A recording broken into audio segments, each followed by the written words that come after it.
All right. Hello, everybody, and welcome to our Ethicsverse episode today. As you can see, I am not your usual host, Nick Gallo. I am your sometime moderator, Matt Kelly. Nick is away today, traveling, so I have offered to pinch hit for him for our session today. Nick does promise that he will be back next week, and he does say that he misses everybody, but we should have a good time anyways, and I hope that we will. We are here today to talk about cartels and corruption in Latin America and all of the compliance enforcement issues whirling around that. Some of you might recall that earlier this year, the Justice Department in the Trump administration said it's going to put a big new emphasis on cartels and Latin America issues like that, and de-emphasize more traditional corruption, such as the Foreign Corrupt Practices Act. We're going to talk today about how true that is, what that really means, and if you're a compliance officer working globally with a lot of Latin America exposure, what are you supposed to think about all this, and what does that mean for the compliance program you run and the risks you face? That's the sort of stuff that we want to get at today. Before I introduce our lineup of speakers, let me just go through a couple of things. I will say that, yes, you can get CE credit for this. And if you are looking for more details on that, you can pop a question in the chat and the Ethico marketing people will follow up with you. We are, I know, going to do some sort of a giveaway. I will skip through the usual stuff that Nick does on risk assessments and Ethico's products and whatnot, but they're always happy to talk to you if you want.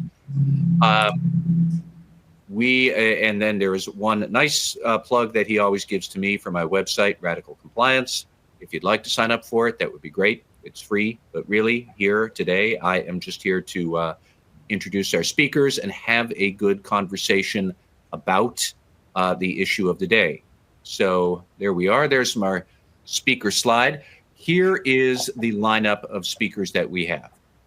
First, joining us is James Tillen, who is a partner in the international law practice at the law firm Miller Chevalier, and he has lots of experience with FCPA investigations, white-collar crime issues, and related things like that compliance officers know and love. James, welcome. Thanks for being here. Thank you for having me. And by the way, everybody, James is substituting for Madison Ellis, who is actually in India, and apparently was also caught on some travel arrangements. So James is pinch hitting. And then next we have Leslie Alessandra. So Leslie is a private investigator at the Plutonium Group. And in her prior life, Leslie also worked for the federal government, doing a lot of the sort of investigations that we're talking about. And Leslie, welcome. Thanks for being here too. Thank you for having me. And then third, joining us from Costa Rica is Violeta Mantilla. And Violeta is a former compliance officer recently of Haleon and GSK in the medical device and pharmaceuticals worlds. And Violeta has been working in Latin America and running compliance programs down there for years. And so she has some good on-the-ground experience for us. Violeta, thanks for being here as well. Thank you. Thank you for having me.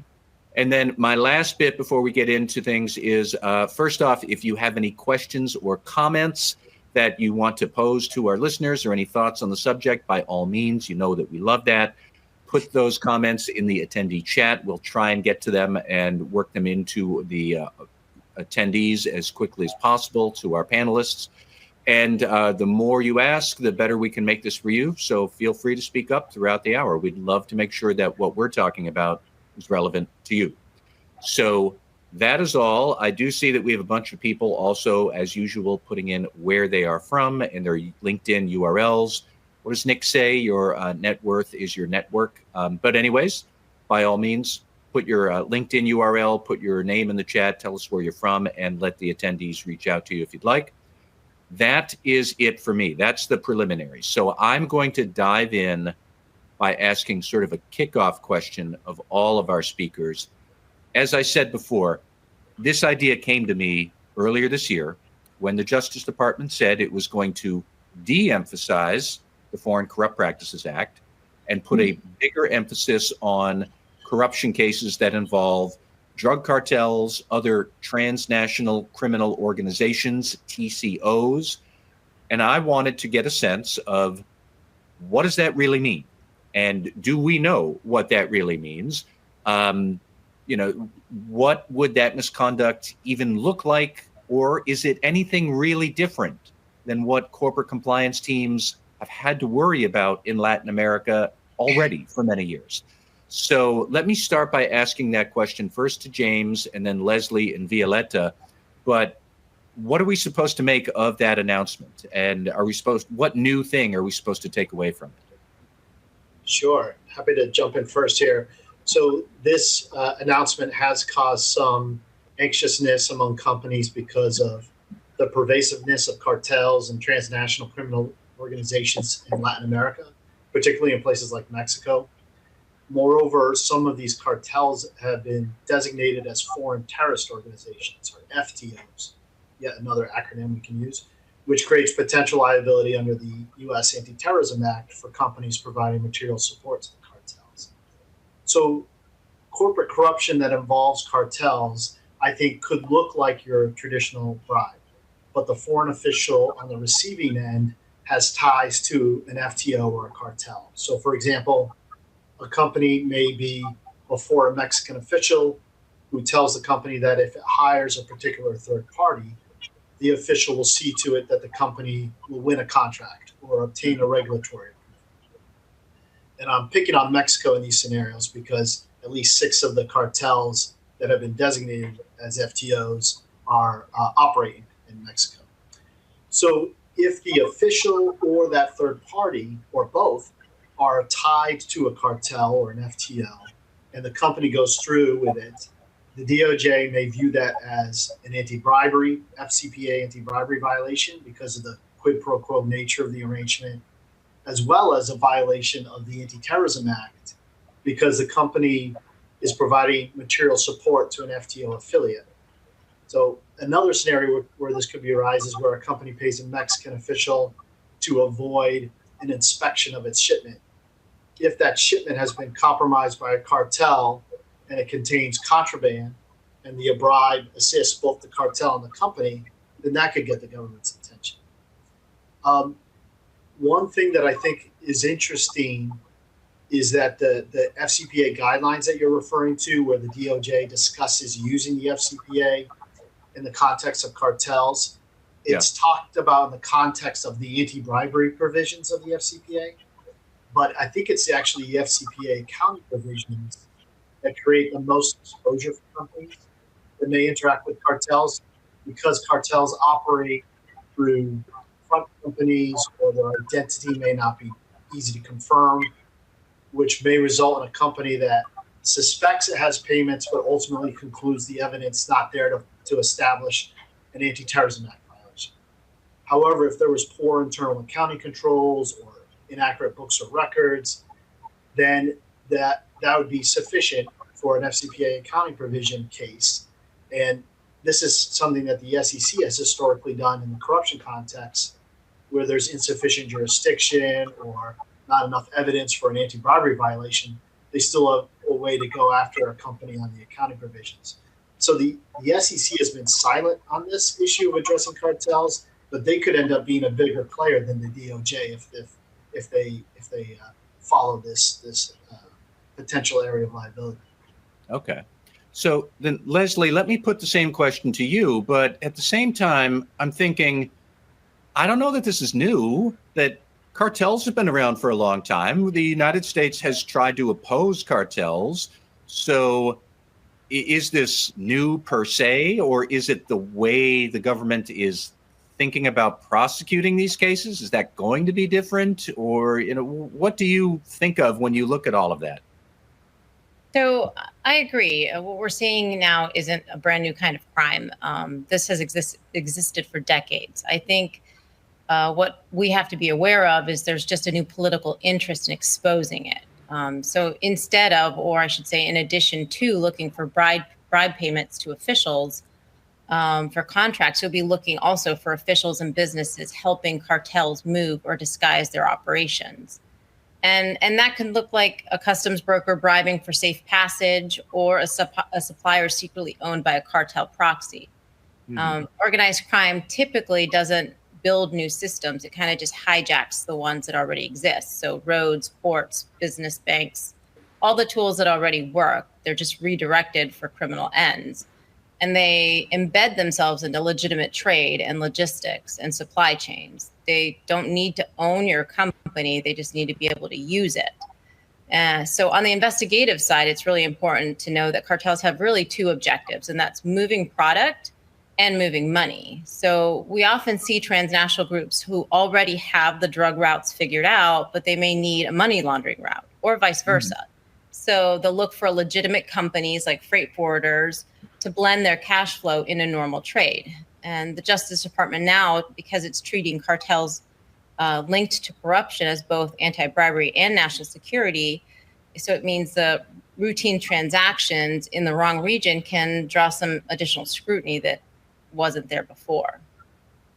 Okay. And I want to get back to that later on about how we should think through policing against it. But I do think it's interesting that if FCPA, you would be paying a bribe to win a contract. And I'm sure that still is part of the mix of what we're talking about. We have this whole other subset of misconduct that the cartel is leaning on you to use its services because they're looking to clean their money. And that's not something that FCPA people would typically encounter in your traditional sort of bribery, I guess. But Violeta, now let me ask you, you've worked in Latin America a long time. You are familiar with all of these risks. Like, again, is this new? Or from your perspective, how much have you always had to be wondering where cartels are, or the risks they bring, which are not the same as a corrupt government official? You have that too. Like, what does it look like? It's not new. From my perspective, the cartels are linked and could be involved in corruption, but not in all cases. So we can have, when we talk about transnational criminal organizations, we can have a deeper and broader impact than conventional corruption. We're not just talking about bribery anymore, but also about exposure to money laundering, as Leslie just said, terrorist financing, and serious security risks, both for corporations and for people. And when these networks infiltrate supply chains and local operations. What makes it more complex is that these organizations have penetrated legitimate sectors in the economy, as Leslie just said too. They often operate through legally registered entities that pass basic screening controls, use cross-border trade, such as what we are recently listening about Chinese money laundering networks to proceed in their illicit activities. So detection becomes far more challenging, and the likelihood of exposure is difficult to measure. For Latin American companies, this is something new because the compliance programs have historically focused on the FCPA-style bribery controls. We know that for some institutions like financial institutions, they have anti-money laundering obligations, but in other industries, we are only now realizing their vulnerability.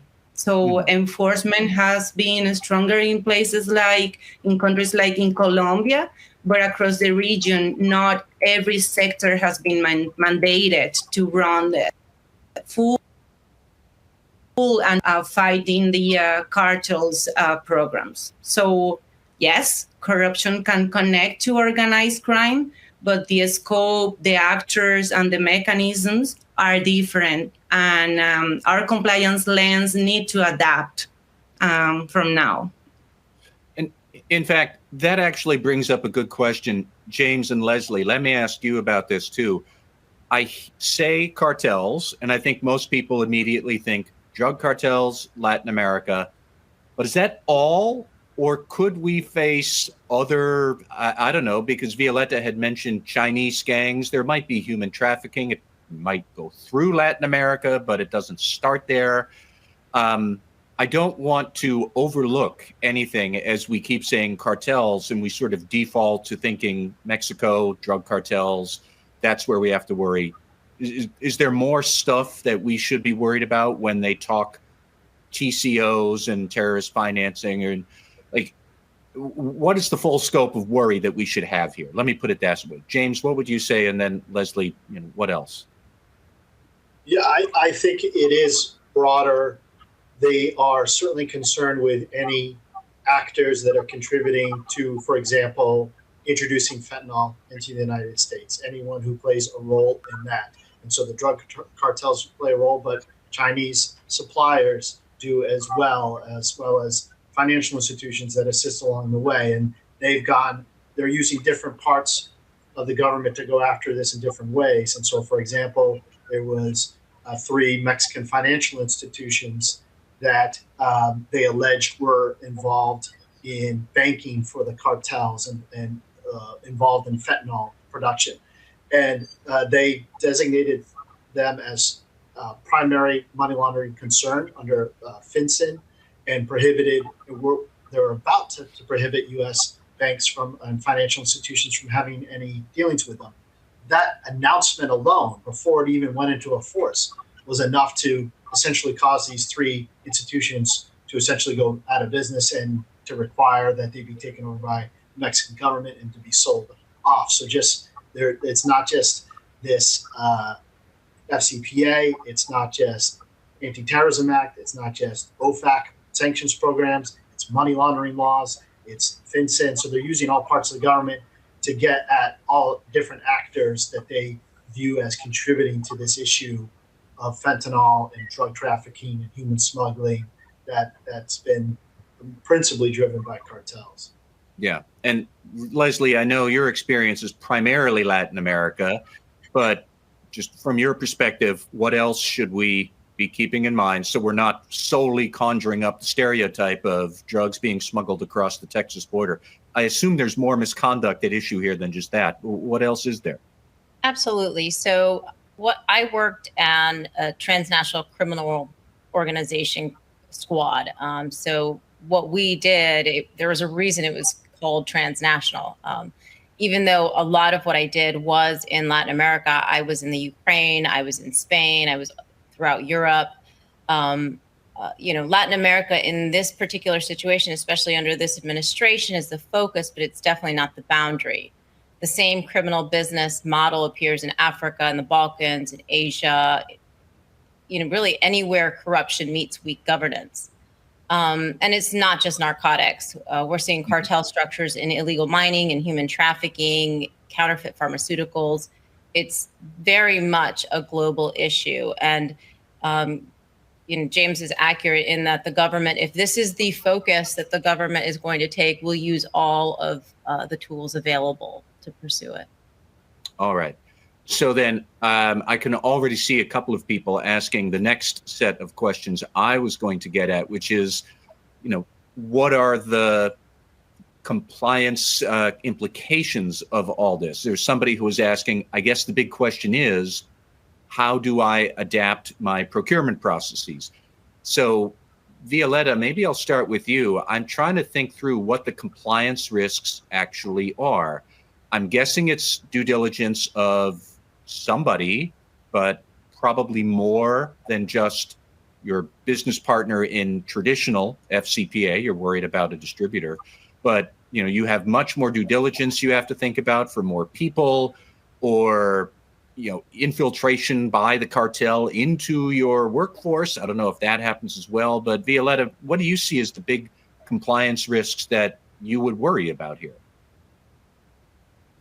Yes, I think that the companies, and from the compliance perspective, we need to consider that the existing controls in companies that are focused on FCPA and anti-bribery and corruption are good, but we need to reinforce with I think we need to integrate, with anti-money laundering, also with security. As you mentioned, there's a risk of people infiltrating the companies. So we need to reinforce the backward third parties. We need to reinforce the screening process and the due diligence and trying to understand the ultimate business ownership.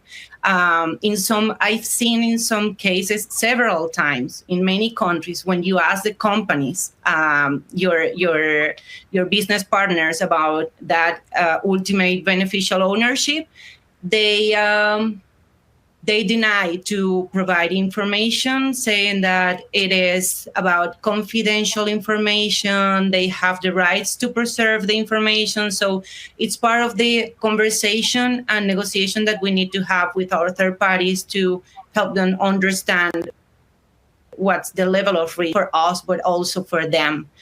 And from my perspective, I also think we need to reinforce the sources of internal information to detect those kind of misconducts, like the whistleblower channels, also the monitoring and doing the analysis of transactions to increase the frequency of the monitoring of external resources and having more business intelligence, refreshing the monitoring of the OFAC and other sanctions lists and news and all that.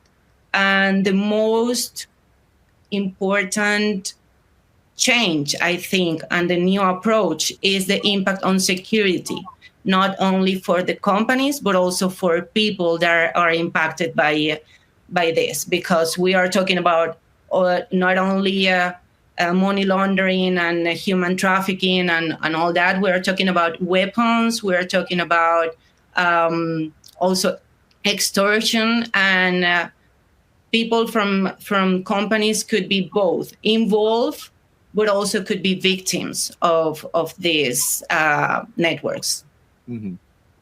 So, James, let me ask you a similar question. As I'm thinking about these new types of corporate misconduct or compliance risks, I guess the question would be, what will companies need to be good at? And it's fairly clear in a more traditional FCPA scenario what you would need to be good at. I'm not saying all companies are good at it, but you at least know what you have to build up. But trying to integrate money laundering risks, if you're not a bank, I could see that being a difficult jump for a lot of companies to get their heads around. But a lot of the same sort of risks or misconduct, could be money laundering-ish. And how do you figure that out if you are not experienced in banking? Like, what would you say about that? And then, Leslie, I'll get your take on that too afterwards. But James, how about you first? I think it all starts. Yeah, sorry about that. I think it all starts with a risk assessment and understanding where you may have points of contact with a cartel, and doing a top-to-bottom review of how you're transporting, how you're onboarding, who your customer base is, what type of third parties you're using, and maybe doing focus group with your employees at different levels and in different functions, or even hiring a due diligence provider to give a sense of where the cartels, how they're operating in the regions where you're operating. And then taking that risk, comparing it to your existing controls. Absolutely right that FCPA can take you a lot of the way there, because you are doing the screening, the due diligence, as can sanctions due diligence, as can human rights due diligence or money laundering. But these cartels is a different beast. So there are going to be gaps. And so you may need more on an extortion policy. You may need to do more deeper due diligence or a wider scope of due diligence than you would do under FCPA or sanctions. And so it's finding those gaps and finding those risk areas that cartels can exploit and filling those gaps. But you're right, financial institutions are going to have to do more on the money laundering, but I think you're right that non-financial institutions are going to have to be thinking about that as well. What the money that's coming into the company, what are the sources for that, and have they been properly screened and vetted. Okay. And then, Leslie, give me your take on this too. And that same question about what will companies have to get better at doing to be able to stay ahead of this risk? Because it seems like it is a very multi-headed, multifaceted sort of a challenge here. Yeah, I agree, and really agree with both Violeta and James. I think it's really where investigative skills really matter. You're going to have to blend compliance data with human insight. It's not going to be enough to just know who's on the spreadsheet. You're going to really have to know who really is behind the company. Who are they subcontracting out to? What are the routes that they're taking? Our firm oftentimes helps with this gap by connecting those dots between what compliance can see on paper and what's really happening on the field. So for us, many of our investigators have actually been stationed in these countries, and they can understand sort of the political and criminal landscape. So, putting together that threat assessment package that includes, on the grounds intelligence. And I mean, I don't necessarily want, Leslie, for you to tell a whole bunch of war stories, but in your experience, I bet you could, but in your experience, like, what do you see companies struggling with, or where have you seen them over the years keep falling down? Where are they challenged on? Well, I think the challenge is that it's not.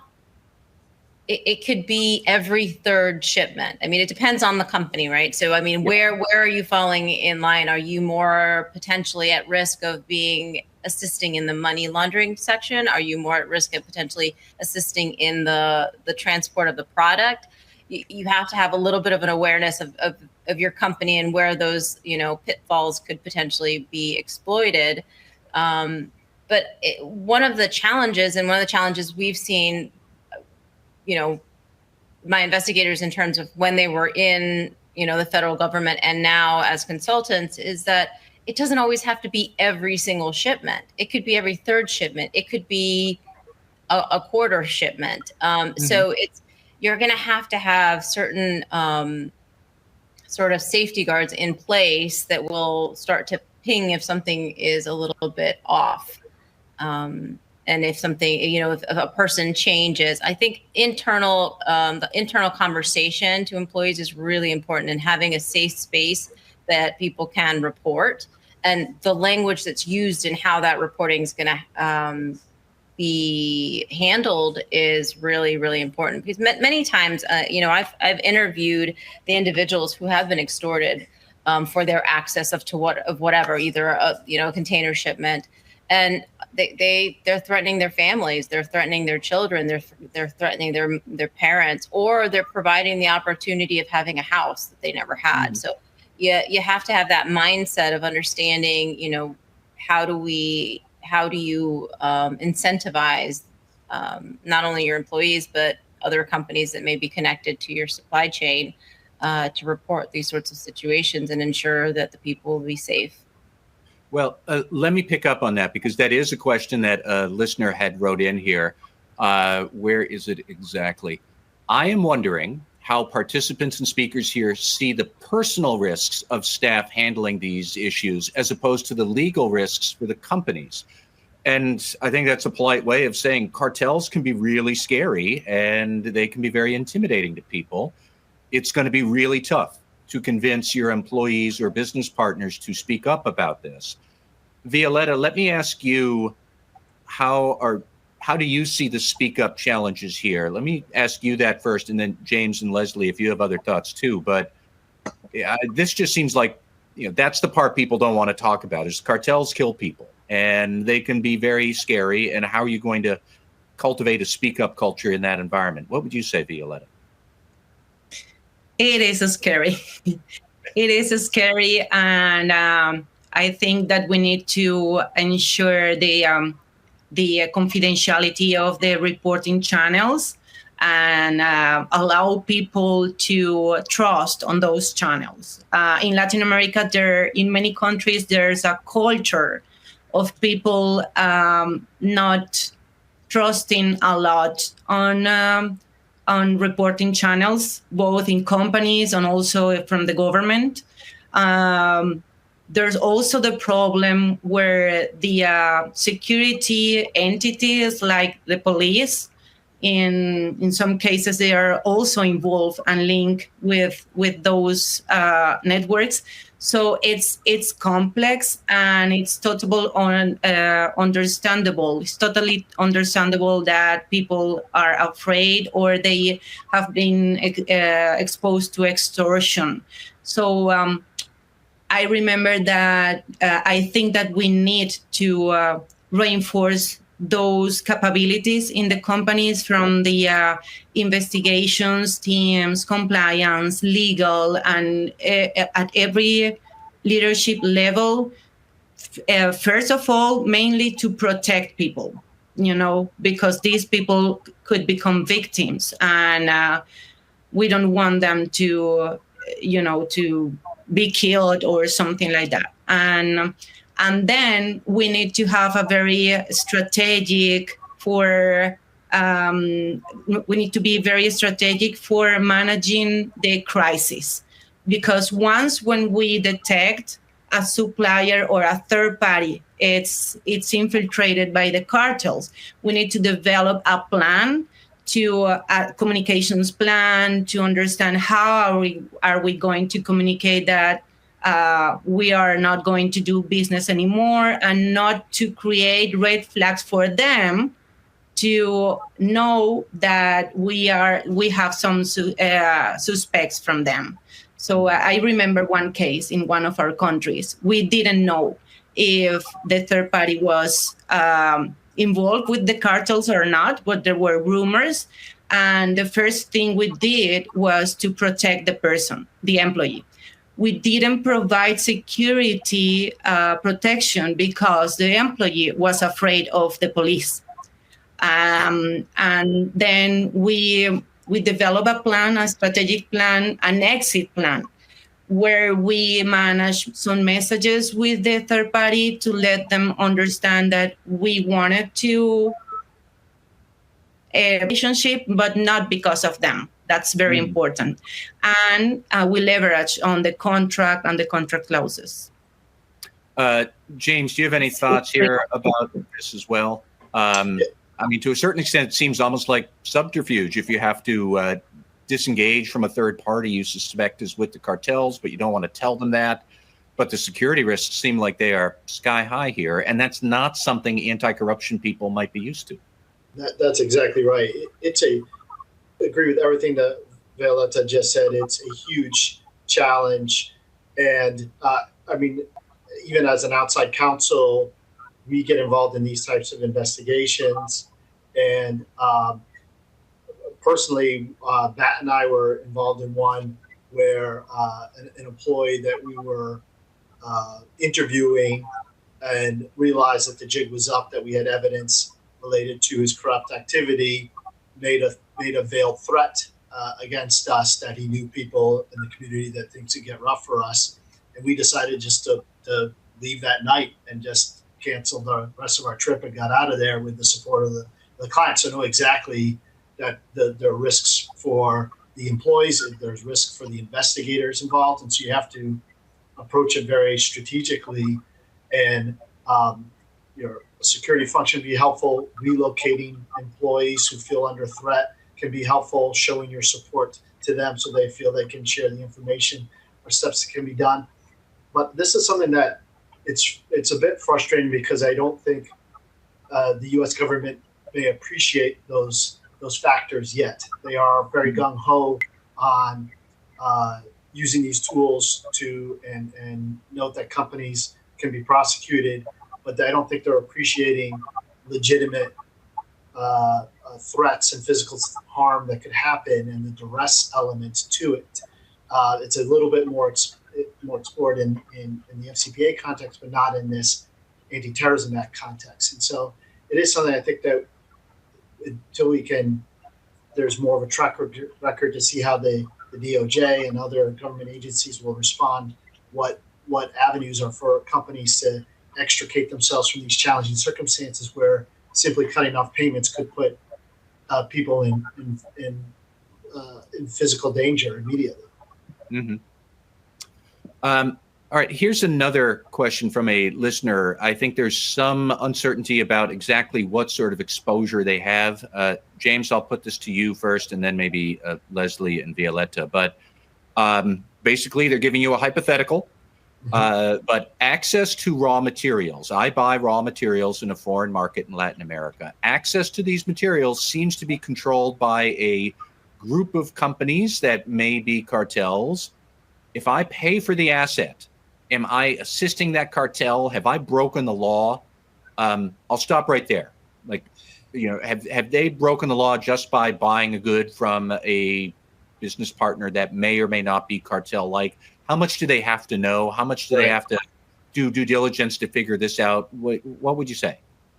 So the Anti-Terrorism Act doesn't require essentially intent, but rather knowledge. If you have knowledge that the counterparty that you're dealing with is a designated FTO, and there's many, like 10 or 12 that have been designated in Latin America as these foreign terrorist organizations. If you have knowledge that they're designated as an FTO, or you have knowledge that they're engaging in terrorism, then providing any material support, which include money in exchange for these goods, could be seen as violating the Anti-Terrorism Act. So that's why the importance of due diligence. And the problem is, though, the situation you're describing, where there may be red flags, but not absolute proof. It's kind of similar to what we're dealing with FCPA. If red flags may get you to a point where you're willfully, if you ignore them, be considered willfully blind by the U.S. government, and they would be interested in pursuing. So I think it is something where I don't want to, be scared too much, but I think there is risk there for prosecution. And then, Leslie, let me put this question to you first and then to Violeta, but they have a second part to their listener comment here. Am I under duty to assess this foreign market for its exposure to cartels? I'm guessing yes, but how hard is that, or how difficult can it be to pin down if cartels are in an industry or in a country or not? But if you're trying to do that due diligence, how tricky is it? Leslie, you first, and then Violeta. So, I mean, it can be difficult because, of course, they want to they want to stay under the radar. But obviously, there are certain areas, there are certain indicators that there's a potential risk, and like any business decision, they're going to have to balance that risk with the benefits of doing business with that company or in that country. Absolutely, there could be a risk of prosecution, but I would also say that in some ways there could be a benefit in the sense that, this is kind of where FCPA and potentially cartel organization investigations differ. Whereas normally with FCPA, you're looking for, a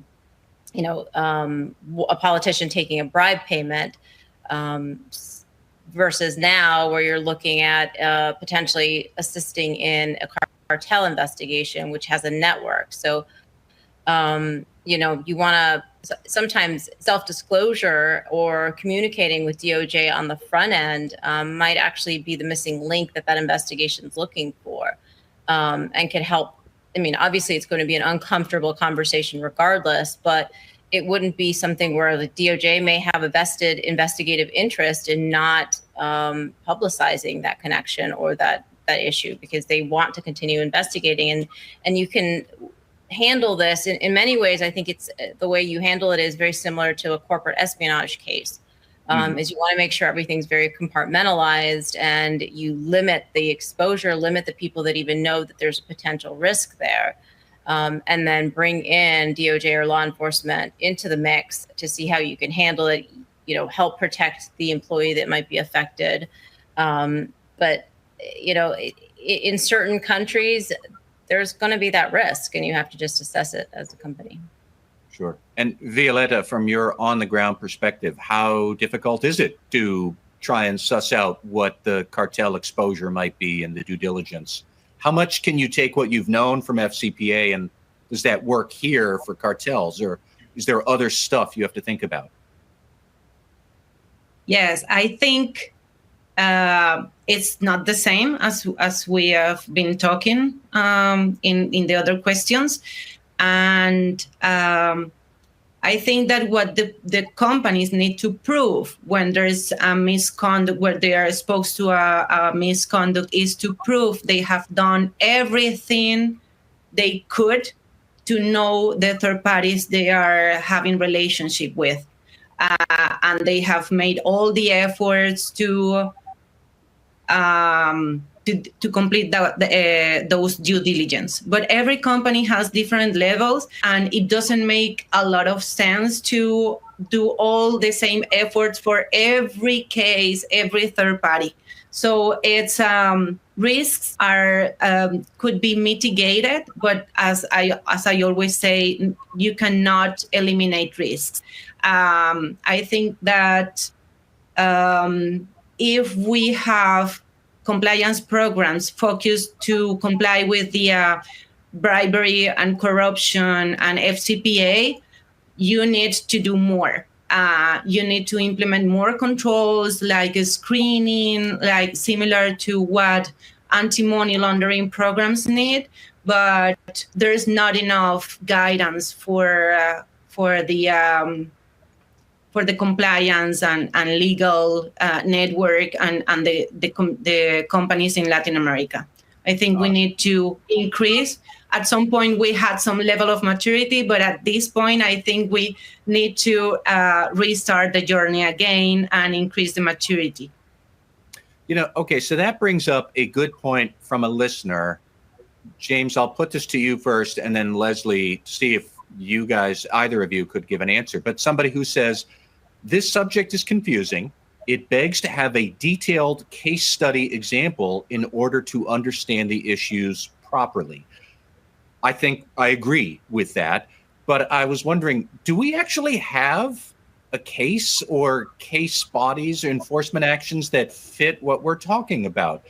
Because when the Justice Department first said this and was tying the FCPA to cartels, I read that announcement. I was stuck trying to figure out, like, what would that even look like in the real world? Like, when are you bribing a foreign government official, but they're helping a cartel?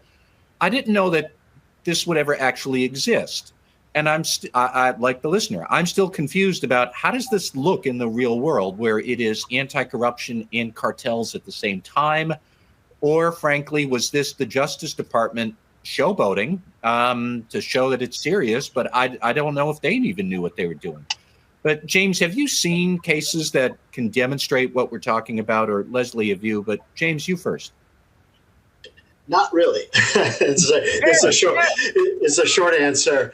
I think, the FCPA that was suspended, there was an effort, to bring it back in a form that was consistent with what the president said in the executive order. And to do that, you had one of the ways is to say this could help us with our fight against cartels. Mm-hmm. And so I don't think it's the perfect tool for fighting cartels. There are these other laws like the Anti-Terrorism Act or money laundering for that matter. And so it's not a perfect tool, except for maybe these accounting provisions, as I mentioned at the beginning, that could be powerful for the SEC. So it's not, the FCPA is not exactly the perfect tool here. Where examples that I can point to where the Anti-Terrorism Act has been used in a situation where you could see happening in Latin America, you could point to the Lafarge example from 2022. Yep. There, that company, a Swiss company, was making payments to ISIS and other foreign terrorist organizations in Syria in order to be allowed to operate its cement plant there. Ultimately, it pled guilty to violations of the Anti-Terrorism Act, paid $780 million in fines, and is now being sued civilly under the Anti-Terrorism Act. So you could see that situation if a company in Mexico is making protection payments to a cartel in order to transit roads or to operate its mine or whatever, then that could be an Anti-Terrorism Act case, but not an FCPA case, unless it's this clear situation where an official is tied to the cartel and is seeking a bribe to benefit both the cartel and himself or herself. Yeah. And Leslie, what's your take on all of this? And am I even just overcomplicating this? Like, cartels are bad. The Lafarge case and the terrorism examples are good enough that, we have plenty to worry about just with that? Or like, what does this look like in the real world? I think this is very akin to, using tax law to take down some of the mobsters. So I think it's the government trying to say, hey, companies, FCPA attorneys, be on call that, we may use that tool as a method to take down a criminal organization. I've worked, and my team has worked in multiple cases where the target was a politician. It could have been a mayor in Mexico. A lot of these made the news, but it made the news as a cartel member or a narco corruption case. But that case definitely overlapped with FCPA violations. It's just, what is the flavor of the month of the? It could also be, of the administration, and so. And also, what's the strongest case?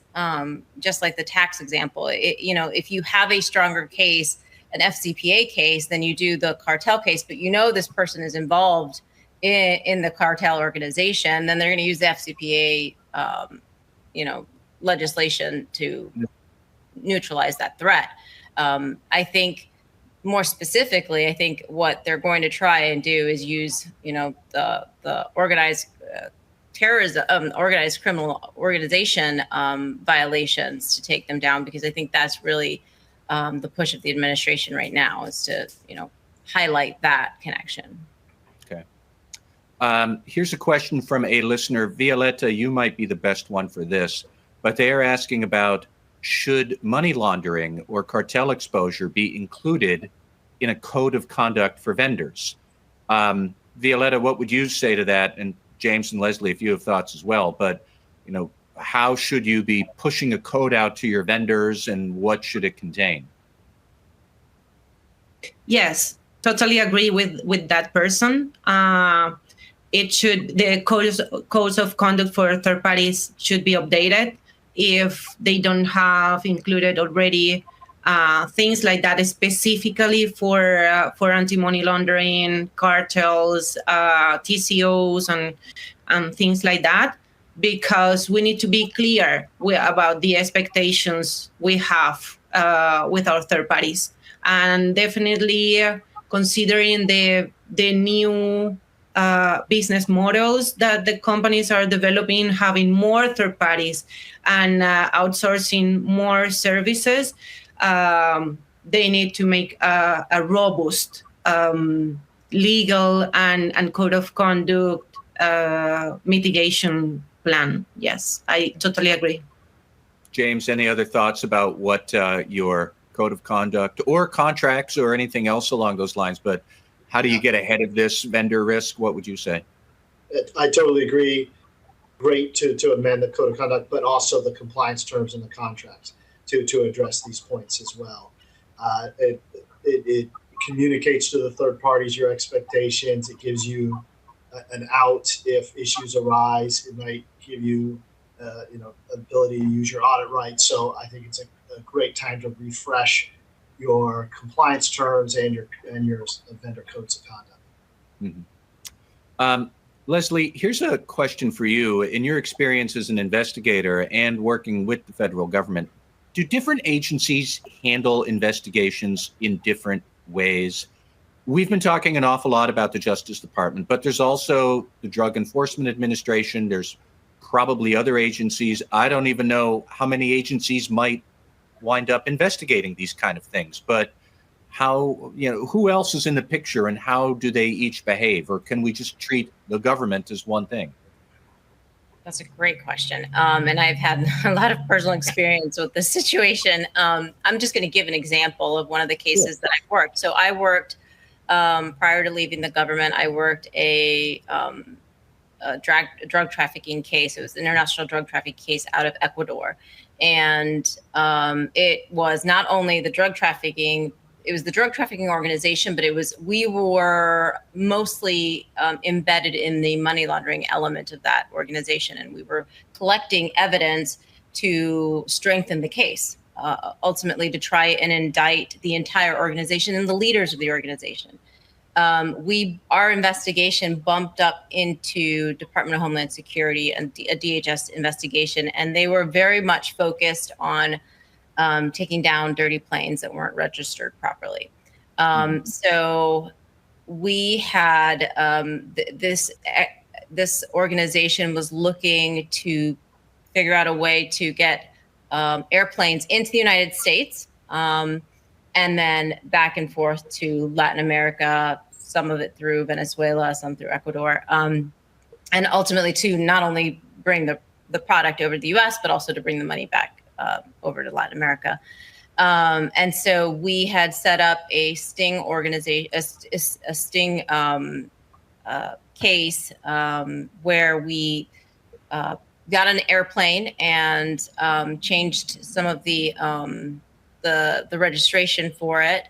And we're doing a trial run through the organization. So the organization would actually trust our source and ultimately work with our source, because that was our into the organization. Well, the flight, we needed the plane to get from Vegas to Miami. And when it gets to Vegas, because of a technicality, DHS wants to seize the plane and ultimately arrest everyone on the plane. And we needed, for us to be able to continue the larger investigation, we needed that plane to leave the airport and not be, we didn't want the individuals arrested. We didn't want the plane seized, because that plane was going to be used to really get larger evidence. And it was quite the interagency battle. So that definitely does exist, and it can affect the ability, for a larger investigation, can affect the quality of a larger investigation, because the interests of those agents in that particular group that was investigating the planes was just seizing the planes. And that's how they kind of got promoted, and, their interests were seizures. So thankfully, through lots of negotiation, we were able to continue on, and the investigation continued. We were able to actually outline the organization, and we had multiple, not only did we have drug seizures, we had money seizures, and we also had multiple arrests in Ecuador and the US. Okay. James, here's another question that seems like it's up your alley about self-disclosure. And this actually was picking up on something that Leslie had said before. And I know that if you have an FCPA matter, you might agonize over self-disclosure for a long time before you decide whether you will or you won't. Kind of because if you're admitting that you have a bribery problem, you're asking to be punched in the face by the Justice Department. Now, maybe they're going to sock it to you, or maybe they're just going to slap you, but you're inviting the punishment. Right. But I thought it was interesting when Leslie said you could self-disclose, and that might be the missing piece of something that DOJ is already looking at, and they would love it. So it's an interesting wrinkle to self-disclosure that I'm still trying to get through. If you have an incident like, I don't know, your exposure to cartels, your possible terrorism organizations, you're trying to figure out how to self-disclose. Is the calculus different for this than a more traditional FCPA matter? Yes, and it's even more complicated in a typical FCPA matter. So say our hypothetical where there's a cartel and corruption together. Well, to whom would you disclose? You have the FCPA DOJ unit. If you're a public company, you also have the SEC. The Anti-Terrorism Act is enforced by the DOJ National Security Division. And then all of these entities that are listed designated as foreign terrorist organizations are also designated under OFAC programs, such as specially designated nationals, specially designated global terrorists. And that's yet another government agency. So if you have this one issue, you can't just go into one of them. You need to disclose to all these different government agencies who each have their own priorities. They each have their own slice of the pie, and each may take a different view of the facts at hand. And in fact, we've had personal experience representing a client where these two of these government agencies were not on the same page and viewed the facts very differently. And so that's yet another challenge or wrinkle that comes with disclosure. And so I think it takes a careful weighing of the pros and cons. Oh, and another point there is that each of these different government agencies have different disclosure programs. The most clearly established and most corporate friendly, I think, is probably the DOJ FCPA unit, because of essentially guaranteed a declination if you voluntarily disclose, cooperate, remediate, and there's no aggravating factors. But you may not be treated the same way by the SEC or by the National Security Division or by OFAC. And so it is a very interesting situation. I do agree with Leslie that there is circumstances where, because of the knowledge you have, you may be able to assist the government in their larger investigation of a cartel. And that disclosure may be, and your cooperation in that may help you extricate yourself from the cartel situation, but at the same time put you in a favorable position with the government and help be a win-win in that situation. But that's not always going to be the case. So it requires a careful weighing of factors. And if you are, you also got to worry about whether you disclose then to the local authorities, to the Mexican authorities, or if you're headquartered in Canada and Europe and you're publicly listed in the United States, there's yet another jurisdiction you might need to disclose to. So it is incredibly complicated.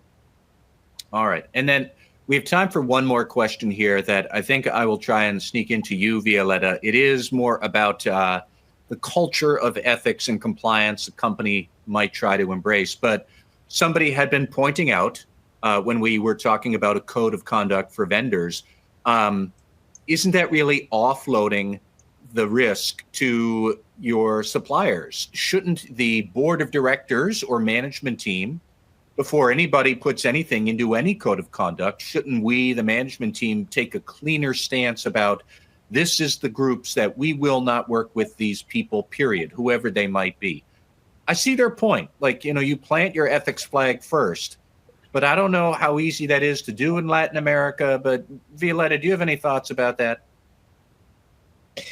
It's a matter of different elements. I think it's not only having the tone from the top. It's not only having the code of conduct for third parties. It's an ecosystem. So we need to first, I think that James mentioned at the beginning, first start with the risk assessment. And first, of course, I agree with this person that we need to see inside, do our internal assessments, verify how is our culture, how is the communication openness and the communication channels internally, and how people are living our values. But then we cannot forget about the third parties, because when we have engagements with the third parties, we are not disconnecting from the risk. The companies are still accountable, and there's still liability for the companies about the program and how they mitigate I think it's a matter of different efforts and different perspectives. But not as she said, the most important is internal, but also we need to take care about the third parties, especially because in the regulations, local regulations in our countries and the FCPA and other regulations, there are provisions specific to third parties engagements. All right. Well, we are out of time and we'll have to leave it there. But Violeta Mantilla, Leslie, Alessandra, James Tillen, you covered a lot of ground for us today, gave us a lot to think about. So this has been a great conversation. Thank you all very much for your time today. Thank you. Thank you. Thank you. And thank you, everybody, for